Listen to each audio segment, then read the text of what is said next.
Hi there, Emma Barry from Good Soul Hunting. Before you inhale this episode, make sure you hit the like button, tap subscribe and ring the notification bell. Look, welcome to our second segment of our two-part installment on expanding into new markets. In part one, we checked out horizontal growth. And in case you missed it, there's a link in the description. Let's now look at vertical growth, which is often considered the traditional strategy for a startup. In short, vertical growth means scaling products and services inside an existing market. As we discovered in part one, successful businesses and startups consider and commit to ongoing growth from the get-go. The question is really how to grow and where. So what is vertical growth? Think of vertical growth exactly how it sounds, growing taller in the market you are in by increasing the demand for your product and its adoption. Think Snapchat, the originator of so many cool, innovative social tools like the disappearing message, video sharing, chat, stories, AR lenses, before other platforms we won't mention copied them. They knew their space and they innovated there. Another more tangible example could be expanding and growing your supply chain to reach more outlets, increasing the capacity of your facility, widening and adding new services to your digital platform, or adding more people in order to offer the services you provide locally. So it's all about growing in your own market.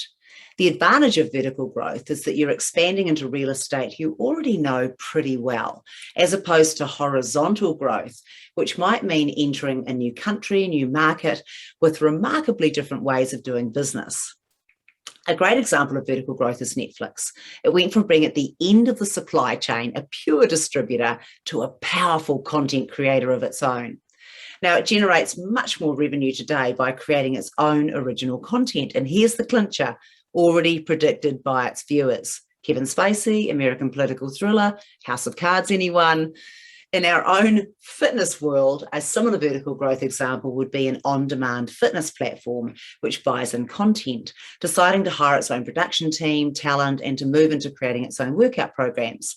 Now, the thing with vertical growth is that in most cases, you know and understand your market space. You have a customer base and your logistics are in order. You recognise where the opportunities are or might be and have probably discovered some of the threats your businesses will face, whether it's related to growth, competition, saturation, or general market conditions. Now, that's why vertical growth, adding new features to existing products and offering new products in the same market, is the most common way for startups to achieve growth. Now, vertical growth can also undergo something called vertical integration, where you expand by acquiring another company that operates either before or after you in the supply chain, and often with a critical piece in that chain.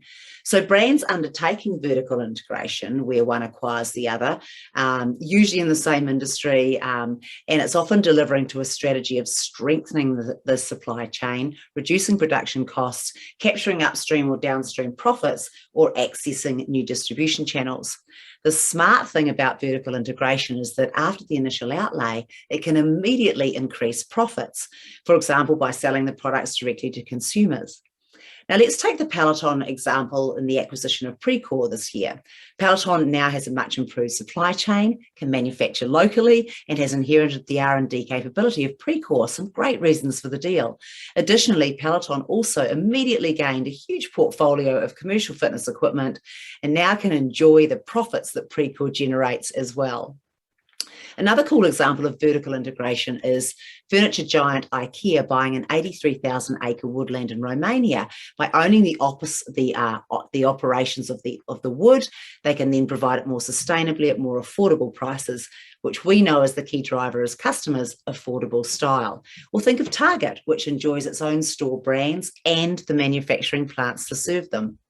But while vertical growth doesn't always have the threats and weaknesses of new market entry, it's not without its own unique set of challenges.